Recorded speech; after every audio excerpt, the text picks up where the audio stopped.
ఏది అయినా ట్రై చెయ్యి ఆచి చికెన్ మసాలా. ఆచి చికెన్ మసాలా. బంగారం వెండి దిగుమతులపై సుంకాన్ని 15% పెంచిన కేంద్ర ప్రభుత్వం తాజాగా కొనుగోలుదారులకు మరో షాక్ ఇచ్చింది. పశ్చిమాసియాలో నెలకొన్న ఉద్రిక్త పరిస్థితుల దృష్ట్యా అన్ని రకాల వెండి దిగుమతులపై నిషేధం విధించింది. ఈ మేరకు కేంద్ర ప్రభుత్వం నోటిఫికేషన్ జారీ చేసింది. దేశంలోకి వచ్చే వెండి దిగుమతుల్ని మరింత కఠినంగా పర్యవేక్షించడం, క్రమబద్దీకరించడమే లక్ష్యంగా ఈ నిర్ణయం తీసుకున్నట్లు తెలిపింది. తక్షణమే ఈ ఆంక్షలు అమల్లోకి వస్తాయని తెలిపింది. 99.9% ప్యూరిటీ ఉన్న సిల్వర్ బార్స్ గతంలో ఫ్రీ కేటగిరీలో ఉండేవి. ఇక వీటిని ఇప్పుడు నిషేధిత లేదా నియంత్రిత కేటగిరీలోకి మారుస్తున్నట్లు తెలిపింది. ఇతర నిర్దిష్ట వెండి బిస్కెట్లను కూడా ఈ జాబితాలోకి తీసుకువచ్చింది. ఈ నిబంధనలతో ఇకపై వెండిని ఇష్టానుసారంగా దిగుమతి చేసుకునే వీలుండదు. వెండిని దిగుమతి చేసుకోవాలంటే ప్రభుత్వం అనుమతులు తప్పనిసరిగా తీసుకోవాల్సి ఉంటుంది.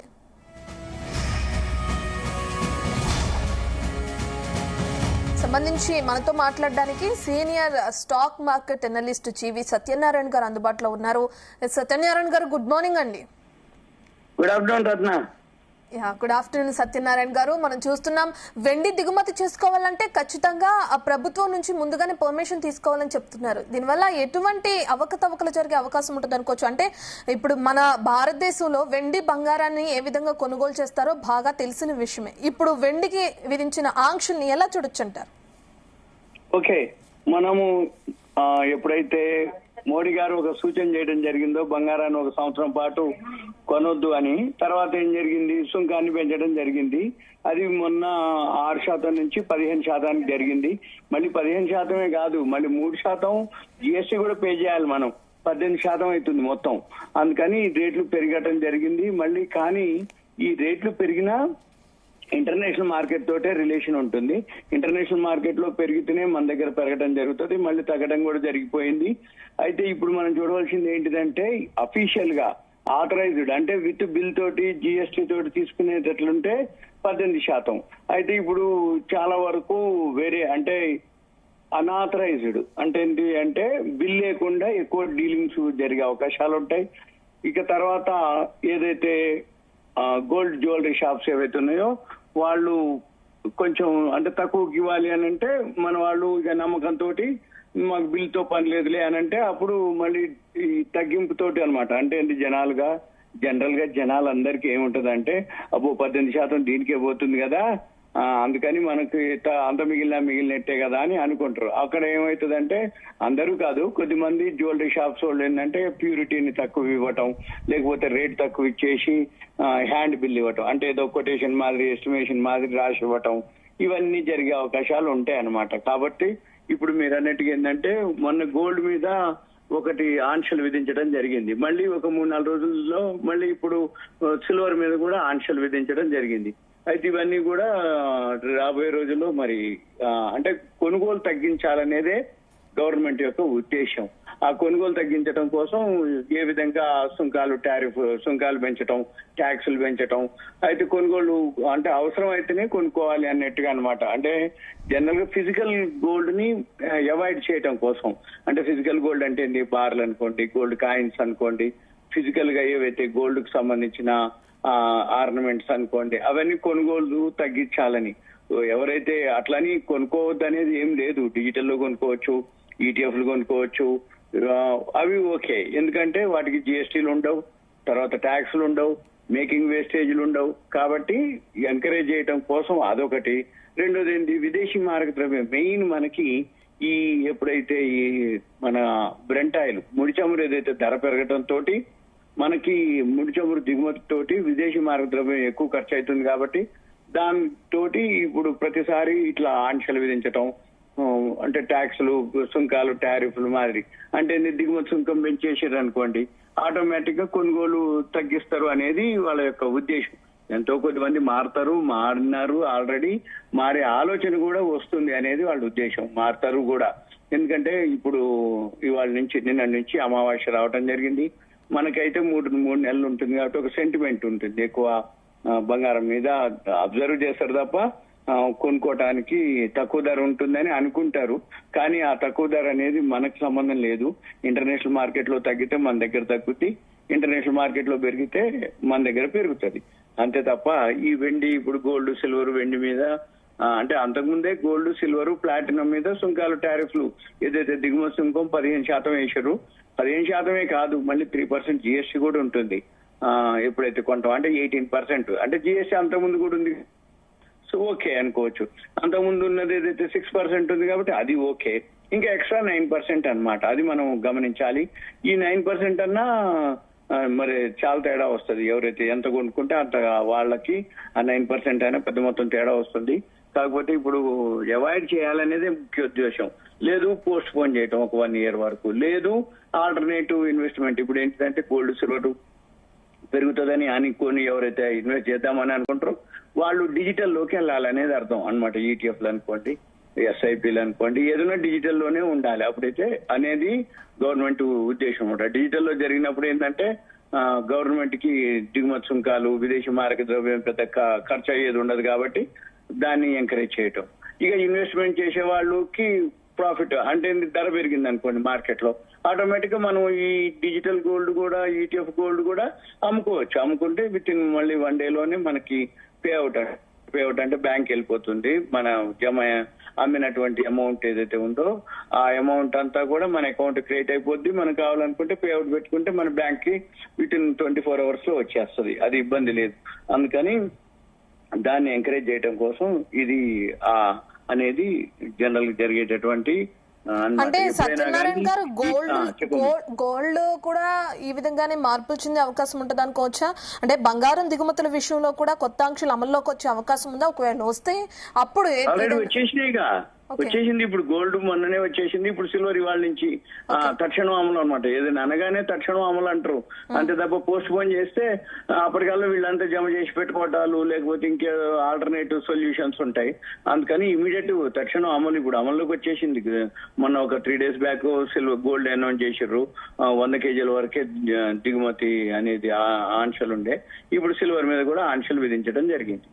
అంటే దిగుమతుల పరిణామాన్ని తగ్గించడం కూడా మనం చూస్తున్నాము ఇప్పుడు భారత్ లో గోల్డ్ అండ్ సిల్వర్ విషయంలో. ఎంత శాతం దిగుమతులు జరుగుతున్నాయి అనుకోవచ్చు? ఏదైనా మార్పులు ఉన్నాయండి? ఉంటాయి, తప్పదు కదా. ఎందుకంటే అంతకుముందు కంటే ఇప్పుడు ఎట్టి పరిస్థితుల్లో తగ్గే అవకాశాలే ఉంటాయి, తగ్గుతాయి కూడా. ఎందుకంటే మెయిన్ వరల్డ్ లోనే మన దగ్గర ఉన్నటువంటి నిల్వలు, ప్రపంచ దేశాల్లో మొత్తం నిల్వలు ఎంత ఉన్నాయో అంతకంటే ఎక్కువ మన దేశంలోనే నిల్వలు ఉన్నాయి. అంటే అప్పుడు జరిగింది ఏంటిది అంటే ప్రపంచ దేశాలన్నీ కూడా ఆర్థికంగా బాగున్నప్పుడు ప్రపంచ దేశాలన్నీ కూడా గోల్డ్, సిల్వర్ సెంట్రల్ బ్యాంకులే కొనుక్కొని నిల్వ పెట్టుకోవడం జరిగింది. దాంతో మనం కూడా అంటే ప్రజలు కూడా కొనుక్కోవడం అంటే నిల్వ పెట్టుకోవడం జరిగింది.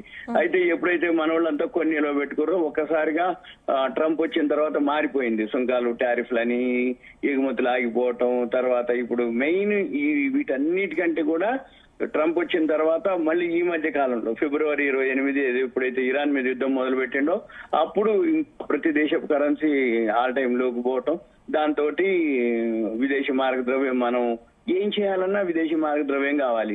ఇప్పుడు డాలరు అంతకుముందు క్రూడ్ ఆయిల్ $70 ఉందల్లా $110 పోయింది. ఇప్పుడు మనకు ఏం చేయాలన్నా డాలర్లో కొనాలి. అంటే ఏంటి, డాలర్లు ఎక్కువ ఖర్చు అయిపోతాయి. మనకి దిగుమతి చేసుకునే అన్ని డాలర్లతోటే రిలేటెడ్ ఉంటది. మన రూపీ ఆల్ టైమ్ లోకి వచ్చినప్పుడు ఇక మనం ఎక్కువ ఖర్చు పెట్టాల్సి వస్తుంది అనే ఉద్దేశం అనమాట. అంటే ఇప్పుడు గోల్డ్ కానీ, సిల్వర్ కానీ, ఏదైతే ముడి చమురు కానీ, ఆయిల్స్ కానీ. అందుకనే ప్రభుత్వం మొన్న మోడీ గారు ఒక 10 సూచనలు చేయడం జరిగింది. ఏది ఒక వారం కింద హైదరాబాద్ లో ఏదైతే ప్రోగ్రామ్ జరిగిందో ఆ టైంలో ఒక 10 సూచనలు జరగడం జరిగింది. కాబట్టి వాళ్ళ ఆదివారం అప్పటికే వారం గడిచిపోయింది, 8 రోజులు అయింది. ఆ సూచనలు చాలా వరకు ఇంప్లిమెంటేషన్ అయ్యే అవకాశాలు ఉన్నాయి. అంటే అవి సూచనలు కాదు, ఒక గైడ్ లైన్స్ అనుకోండి, అడ్వైజ్ అనుకోండి. మన దేశ ఆర్థిక అభివృద్ధి ఉపయోగపడటానికి కొన్ని మార్గదర్శకాలు అనుకోండి. ఎందుకు అంటే ఎప్పుడైతే మనం విదేశీ మార్గ ద్రవ్యం ఎంత ఖర్చుగా అయితే మన దేశం యొక్క ఆర్థిక వ్యవస్థ అభివృద్ధిలో అని ఉంటుంది, లేకపోతే ఆర్థిక వ్యవస్థ అధపాతాళానికి అంటే డౌన్ కాకుండా కూడా ఉండే అవకాశాలు ఉంది. అంటే మెయిన్ మనకి దిగుమతులు తగ్గిపోయినాయి అనుకోండి, ఆటోమేటిక్ గా మనం ఎగుమతులు చేస్తే వాళ్ళకి బెనిఫిట్ ఉంటుంది. డాలర్ 96 దాటిపోయింది కాబట్టి ఎగుమతులు చేస్తే మంచిదే. ఎందుకంటే విదేశీ మార్గ ద్రవ్యం మనకి ఎక్కువ వస్తుంది, ఫారిన్ కరెన్సీ. ఇప్పుడు దిగుమతి చేసుకోవడం వల్ల ఏమవుతుంది, గోల్డ్ అనుకోండి, సిల్వర్ అనుకోండి, ముడి చమురు అనుకోండి, ఆయిల్స్ అనుకోండి, ఇవన్నీ దిగుమతి చేసుకోవడం వల్ల మనకి ఎక్కువ ఖర్చు అయ్యే అవకాశాలు ఉంటాయి. కాబట్టి మనకి సేవింగ్స్ అంటే ఎఫ్ఐఐలు వాళ్ళంతా కూడా అంటే మనకి విదేశీ మార్గ ద్రవ్యమే మనకి కావాలి. అంటే ఖర్చు కాకుండా ఉండాలి. లేదు మనకి ఎక్కువ ఉండాలి, అంటే నిల్వలు ఎక్కువ ఉండాలి. అందుకని దిగుమతి అయినప్పుడు అటువంటి అన్ని ఖర్చు అవుతాయి కాబట్టి దిగుమతులు లేకుండా ప్లాన్ అన్నమాట ఇదంతా. అది ఆలోచన. ఓకే, తాజా నియంత్రణలతో రేట్లకు కూడా భారీగా రెక్కలు వచ్చినట్లుగా కూడా తెలుస్తుంది. సో మీ ఇప్పుడు ఎవరైనా ఇన్వెస్ట్ చేయాలనుకున్నా లేదంటే గోల్డ్ ని కొనాలనుకునే వారికి మీరేం సూచిస్తారు? గోల్డ్ కొనడం అంటే డిజిటల్ లో కొనుక్కుంటే ఓకే, ఈటీఎఫ్లు అనుకోండి, వేరే మామూలుగా ఆల్టర్నేటివ్ ఫిజికల్ కాకుండా, అంతే ఫిజికల్ కాకుండా కొనుక్కోవచ్చు, ఏం కాదు. ఎందుకంటే గోల్డ్ ఇప్పుడు డౌన్ లోనే ఉంది, సిల్వర్ డౌన్ లోనే ఉంది. ఇక్కడ ఫిజికల్ గా రేట్లు ఎక్కువ ఉంటాయి, కానీ ఇంటర్నేషనల్ మార్కెట్ లో పెరిగినప్పుడు ఆటోమేటిక్ గా మనం ఫిజికల్ కాకుండా డిజిటల్ లో కొనుక్కోండి, ఈటీఎఫ్ లు కొనుక్కోండి, ఎస్ఐపి లో కొనుక్కోండి, ఏం కాదు. అవి పెరిగినప్పుడు అవి కూడా అప్లికబులే, పెరిగినప్పుడు మనం మామూలుగా అమ్మేసుకోవచ్చు, ఏం కాదు. కాకపోతే ఇంకా తగ్గే అవకాశాలే కనబడుతున్నాయి. గోల్డ్ తగ్గే అవకాశాలు కనబడుతున్నాయి. ఎందుకు అంటే ఈ ముడి చమురు తగ్గాలి బాగా. ఈ హర్ముజ్ జల్సంద్ ఓపెన్ కావాలి, ఓపెన్ అవ్వచ్చు తొందరలోనే. ఎక్కడైతే ఇప్పుడు యుద్ధం లేదు కానీ చర్చలు జరుగుతున్నాయి. ఇప్పుడు నిన్న కూడా ఇరాన్ వాళ్ళు ఒక మాట అనటం జరిగింది, ఇవి మేము అమెరికా మీద నమ్మము, పాకిస్తాన్ లో ఇస్లామాబాద్ అన్నారు, అవి కాలేదు, పోస్ట్ పోన్ అయినాయి, 2 సార్లు జరిగింది, కాలేదు. అందుకని మళ్ళీ అంటే ఇరాన్ వాళ్ళు అమెరికాను నమ్మరు, అమెరికా వాళ్ళు ఇరాన్ మీద నమ్మరు. అంటే ఆ నమ్మకం అనేది లేదు కాబట్టి ఆ నమ్మకం కోసం వాళ్ళు ఏం చెప్తారు, ఇరాన్ వాళ్ళు మిత్ర దేశాలతోటి కనుక ఏదన్నా అయితే చర్చలకు మేము రెడీ. మిత్ర దేశాలు ఎవరు? ఇరాన్ కి భారతదేశం, చైనా, రష్యా. ఈ మిత్ర దేశాలు ఏవైతే ఉన్నాయో మిత్ర దేశాలతోటి అమెరికా వాళ్ళు చర్చలకు కనుక వస్తే మేము ఓకే అని అంటారు. అది ఎప్పుడో నెక్స్ట్ వీక్ మరి ఎక్కడో ఒక దగ్గర అవ్వచ్చు. అయిందనుకోండి, రష్యా వాళ్ళు ఎంటర్ అవుతారు, లేకపోతే చైనా వాళ్ళు, మన ఇండియా వాళ్ళు ఎవరో ఒకళ్ళు ఎంటర్ అయిపోయి, లేదు ముగ్గురులో ఇద్దరన్నా ఎంటర్ అయిపోయి ట్రంప్ కు ఇరాన్కు మధ్యలో ఏదైతే మధ్యవర్తిత్వం జరిగి సఫలీకృతం అయిందనుకోండి, ఒక్కసారిగా బ్రెంట్ ఆయిల్ తగ్గిపోతే ఆటోమేటిక్ గా మళ్ళీ మీరు అన్నట్టు గోల్డ్ సిల్వర్ పెరుగుతుంది ఇంటర్నేషనల్ మార్కెట్ లో. ఆ పెరిగినప్పుడు మనం అటువంటి ఆపర్చునిటీ ఎప్పుడు రాదు ఇటువంటిది. అందుకని ఫిజికల్ గోల్డ్, ఫిజికల్ సిల్వర్ కొనుక్కునే బదులు ఫిజికల్ గోల్డ్, ఫిజికల్ సిల్వర్ కొనాలంటే ఇప్పుడు 18% దాకా పోతుంది. దాని బదులు సింపుల్ గా ఈటీఎఫ్లు కొనుక్కొని డిజిటల్ లో కొనుక్కొని కనుక ఇన్వెస్ట్ చేస్తే ఆటోమేటిక్ గా మళ్ళీ పెరిగినప్పుడు ఆ రిటర్న్స్ మనకు వస్తాయి. ఇంకొకటి చిన్న అమౌంట్లున్నా సరిపోతుంది, ఏది ఫిజికల్ గా కాకుండా డిజిటల్ లో అయితే ఈటీఎఫ్ల ద్వారా అయితే చిన్న అమౌంట్లున్నా సరిపోతాయి. అట్లని చిన్న అమౌంట్ కొనుక్కుంటే బ్రోకరేజ్ కానీ కమిషన్లు కానీ అవన్నీ ఎక్కువ పడే అవకాశాలు ఉంటాయి. కాబట్టి చిన్న అమౌంట్ కొనుక్కోవచ్చు కదా అని చెప్పేసి 200, 300, 500 పెట్టుకుంటే మనకు వచ్చే లాభం, మనకు వచ్చే డిఫరెన్స్ కంటే ఆ కమిషన్లు, ట్యాక్స్లు, ఖర్చులే ఎక్కువ పడతాయి. ఆ డిమాట్ డెలివరీ, ఇన్సెక్షన్ ఛార్జెస్ ఇవన్నీ ఎక్కువ పడతాయి. కాబట్టి ఎవరైతే కొనుక్కుంటూ కొంచెం పెద్ద మొత్తం కొనుక్కుంటే బెస్ట్ అనమాట. అంటే ఒక గ్రామ్ కొనాలన్నా కానీ ఇప్పుడు 15-16 వేలు ఉంది, ఆ 15-16 వేలు మాదిరి ఇన్వెస్ట్ చేయగలగాలి. అప్పుడు పెద్దగా మనకి ఏమి డిజిటల్లో కూడా పెద్ద ట్యాక్స్లు కానీ ఎక్స్పెన్సెస్ కానీ పెద్దగా ఉండవు. అదే 100, 150, 200 పెట్టుకుంటూ ఉంటే మనకు మిగిలేదానికంటే ఎక్కువైతే, అంటే ఈ ట్యాక్స్లు అనుకోండి ఇవన్నీ ఎక్కువైతే. అందుకని నేను అటువంటి ఎంకరేజ్ చేయను.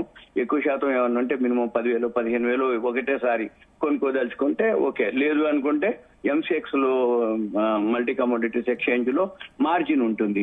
1 గ్రామ్ కూడా 2,000 పెట్టేస్తే 1 గ్రామ్ కొనుక్కొని పెట్టేసుకోవచ్చు. నెల, 2 నెలలు, 3 నెలలు, 6 నెలలు, 1 year వరకు అట్లా పెట్టుకోవచ్చు.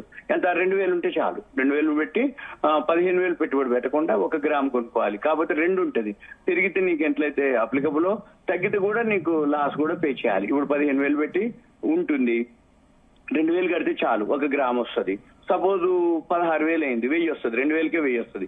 సపోజ్ ఒక 500 తగ్గింది, నీకు 2,000 నుంచి 500 తగ్గిపోతాయి ఇమీడియట్ గా. అందుకని కొంచెం 2,000 కాకుండా 2,500, 3,000 కనుక పెట్టేసుకొని ఒక్కొక్క గ్రాము కుములేటివ్ చేసుకుంటూ నెక్స్ట్ మంత్ అట్లా క్యారీ ఫార్వర్డ్ చేసుకుంటూ పోతే పెరిగినప్పుడు ఒక్కసారిగా ఎక్కడో ఒక దగ్గర పెరిగే కనపడుతున్నాయి.